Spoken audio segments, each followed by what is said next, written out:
Баршаңызға сәлем. Каналыма қош келдіңіздер. Сіздермен бірге Дина. Бүгінгі бұл видео рецепте мен сіздермен дәмі ерекше сәбізден жасалатын торттың рецептімен бөлісетін боламын. Бұл торттың дәмділігінің ерекшелігі оның қождарында болады. Яғни сәбіз қосқанның өзінде сәбіздің дәмі мүлдем білінбейді.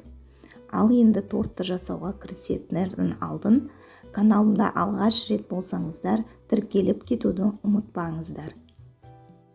Ал келесі жаңа видео рецептерді жіберіп алмас үшін қоңырауша түймесін басасыздар. Бұл торттың жасалуы да оңай және оның желінуі де тез болады. Алдымен 20 грамм сары майға ұнтақталған дәнектерді қуырып алу қажет. Бұл торттың дәмділігіне әсер етеді.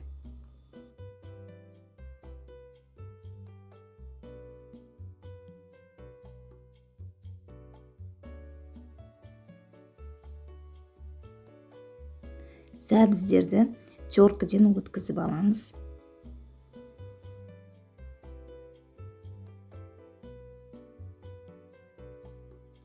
Оған 2 жұмыртқа және қант қосып, осы қоспаларды араластырып аламыз.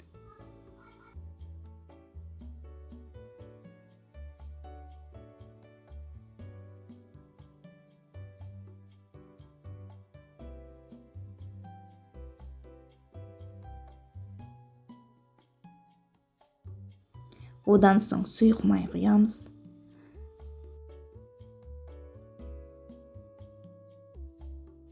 Шым-шым тұз, ұн қопсытқыш және ас созатын қосамыз. Және ерекше тортқа иіс келтіру үшін корицадан да қосамыз. Осы қоспамызға алдын қуырып алған дәнектерімізді қосып жібереміз. Оларды араластырып болған соң ұнды міндетті түрде үнейліктен өткізіп қосамыз. Достар, бұл тортқа қосатын барлық заттардың мөлшерін видеоның астында описание деген жерге қалдырып кетемін.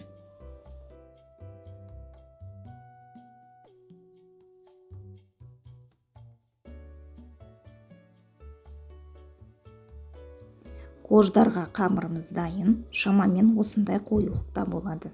30 минуттай 180 градуста пісіріп аламыз.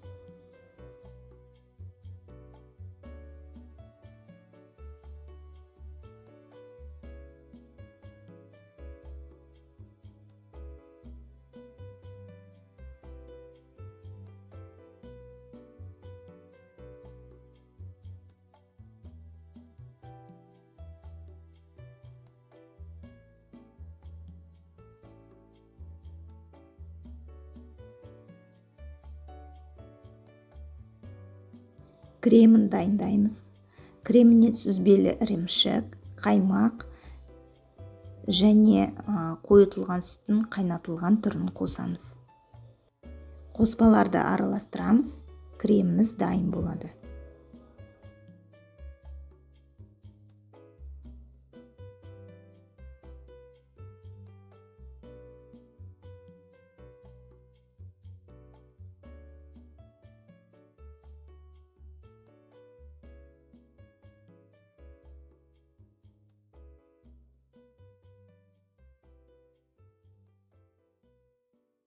Қождарымыз пісті.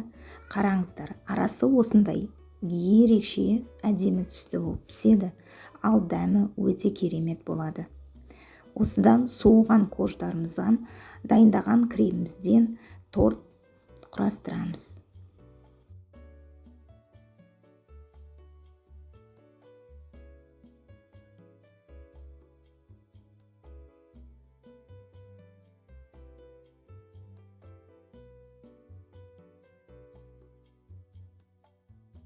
Тортты өз қалауымызбен әсемдейміз.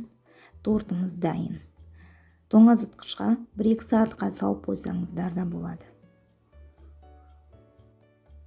отбасыларыңызбен бірге отырып шай ішуге міндетті түрде осы торттың түрін жасап көріңіздер. Сіздерге видео рецепт ұнайды деген үміттемін. Каналымда алғаш рет болсаңыздар, тіркеліп, лайк, комментарий қалдыруды ұмытпаңыздар. Назарларыңызға рахмет. Сіздермен бірге болған Дина. Келесі видео рецепттерде кездескенше сау болыңыздар.